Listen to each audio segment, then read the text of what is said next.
sekalian, Assalamualaikum warahmatullahi wabarakatuh. Terima kasih atas kehadirannya. Saya mewakili keseluruhan pemerintah, mewakili kabinet yang dipimpin oleh Presiden Republik Indonesia Bapak Joko Widodo. Malam ini akan menyampaikan pernyataan pemerintah terkait dengan kondisi politik dan keamanan pasca pengesahan Undang-Undang Cipta Kerja oleh DPR dan pemerintah pada tanggal 5 Oktober 2020 yang lalu. Saya ingin memberi pengantar dulu bahwa Undang-Undang Cipta Kerja itu dibuat untuk merespons keluhan masyarakat dulu bahwa pemerintah itu lamban di dalam menangani proses perizinan berusaha, peraturannya tumpang tindih dan sebagainya. Itu dulu. Oleh sebab itu lalu dibuat undang-undang yang sudah dibahas lama. Di DPR itu semua sudah didengar, semua fraksi ikut bicara. Kemudian pemerintah sudah berbicara dengan semua serikat buruh berkali-kali di kantor ini, kantor Menko Polhukam, dan di kantor Menteri Perekonomian, kemudian pernah di kantor Menteri Tenaga Kerja. Jadi sudah bicara sebenarnya dan sudah mengakomodasi, meskipun tidak 100% dari hasil diskusi itu ditemukan jalan tengah akomodasi. Sehingga tepatnya tidak ada satu pemerintah pun dimanapun di dunia ini yang mau menyengsarakan rakyatnya dengan membuat undang-undang yang sengaja untuk itu. Yang kedua, isinya.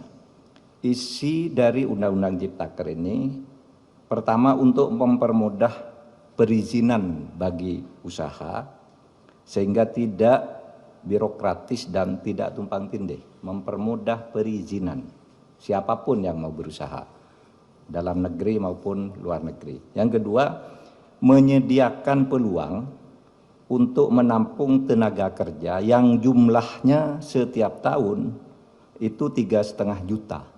Angkatan kerja kita setiap tahun itu 3,5 juta. Dengan 82% tingkat pendidikannya di bawah SMP, sehingga tidak adaptif sebenarnya, belum siap untuk bekerja di bawah IT, ya. Mereka ini pekerja-pekerja yang hanya ijazahnya SMP, SMK ke bawah. Jadi tidak bisa bekerja di padat modal, dia di padat karya yang sebagian besar. Jadi ini yang penting, undang-undang ini bukan hanya untuk buruh yang sekarang banyak berdemo. Ini justru lebih untuk mereka yang belum bisa menjadi buruh. Untuk angkatan kerja yang akan datang makin banyak. Sedangkan hak-hak buruhnya sendiri berdasar undang-undang lama secara umum sama sekali tidak diganggu. Kemudian tentu untuk memberantas korupsi di birokrasi melalui pengurusan yang bertele-tele. Sekarang disederhanakan agar tidak ada korupsi, tidak ada pungli dan sebagainya. Yang sekarang ramai karena banyak hoax, misalnya di undang-undang ini tidak ada pesangon bagi orang yang PHK. Itu tidak benar. Pesangon justru ada. Dibilang tidak ada cuti, tidak cuti haid, cuti hamil dan sebagainya. Di sini ada di undang-undang ini.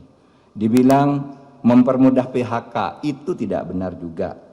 Karena justru sekarang PHK itu harus dibayar kalau belum putus di pengadilan.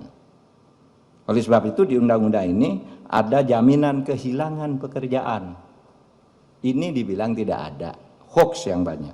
Bahkan ada yang mengatakan pendidikan dikomersialkan. Ketahuilah bahwa 4 undang-undang pendidikan, 4 undang-undang di bidang pendidikan sudah dicabut dari undang-undang ini karena aspirasi. Sesudah diskusi-diskusi, oh tolong Pak keluarkan tuh undang-undang, sudah kita keluarkan. Nggak ada di situ ngatur soal dunia pendidikan.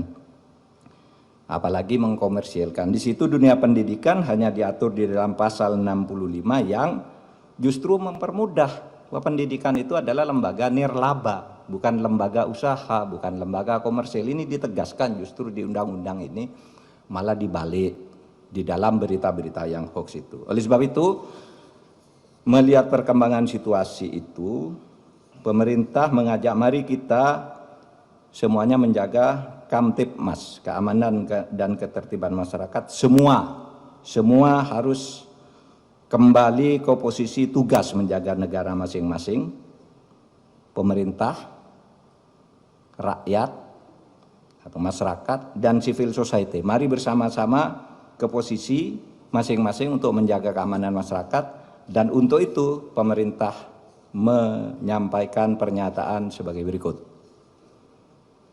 Pernyataan pemerintah terkait dengan kondisi politik dan keamanan pasca pengesahan Undang-Undang Cipta Kerja oleh DPR dan pemerintah pada tanggal 5 Oktober 2020 yang lalu. Selamat malam, mencermati perkembangan yang terjadi di lapangan terkait dengan penyampaian aspirasi tentang Undang-Undang Cipta Kerja dalam berbagai bentuknya di sejumlah daerah. Maka demi ketertiban dan keamanan di tengah-tengah masyarakat, pemerintah menyampaikan hal-hal sebagai berikut.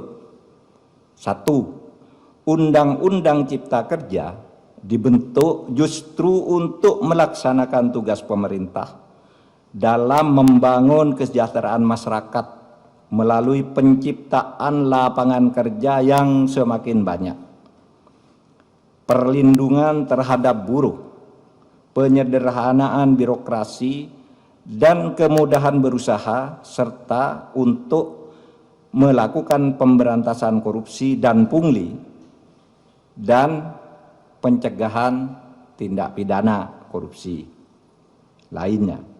Yang kedua, pemerintah menghormati kebebasan berpendapat dan menyampaikan aspirasi terkait dengan Undang-Undang Cipta Kerja, sepanjang semua itu dilakukan dengan damai, menghormati hak-hak warga yang lain, dan tidak mengganggu ketertiban umum.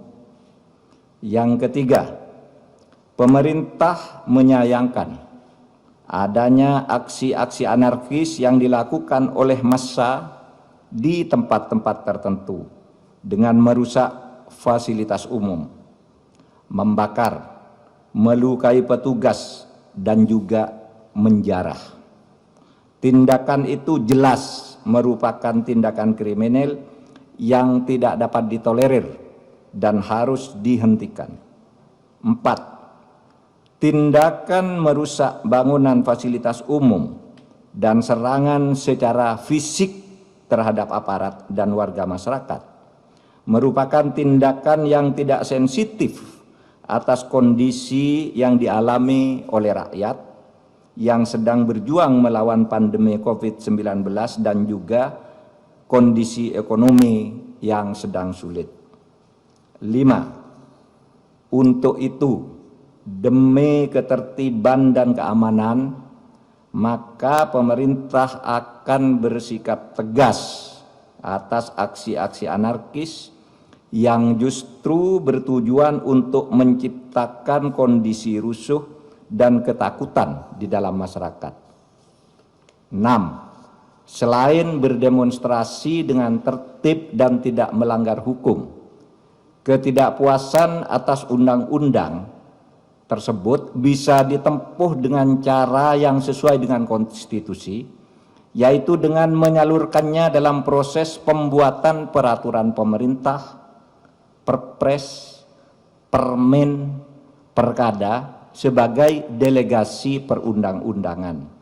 Bahkan bisa diajukan melalui mekanisme judicial review atau uji materi maupun uji formal ke Mahkamah Konstitusi.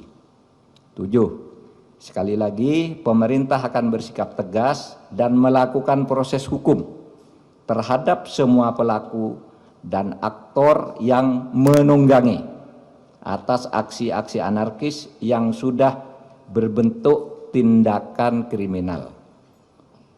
Saya ulangi, 7. Sekali lagi, pemerintah akan bersikap tegas dan melakukan proses hukum terhadap semua pelaku dan aktor yang menunggangi atas aksi-aksi anarkis yang sudah berbentuk tindakan kriminal. Ditandatangani oleh Muhammad Mahfud MD selaku Menko Polhukam, Muhammad Tito Karnavian selaku Menteri Dalam Negeri, Budi Gunawan selaku Kepala Badan Intelijen Negara, Marskal TNI Hadi Cahyanto selaku Panglima TNI, dan Jenderal Polisi Idham Aziz sebagai Kepala Kepolisian Republik Indonesia. Demikian, terima kasih. Assalamualaikum warahmatullahi wabarakatuh.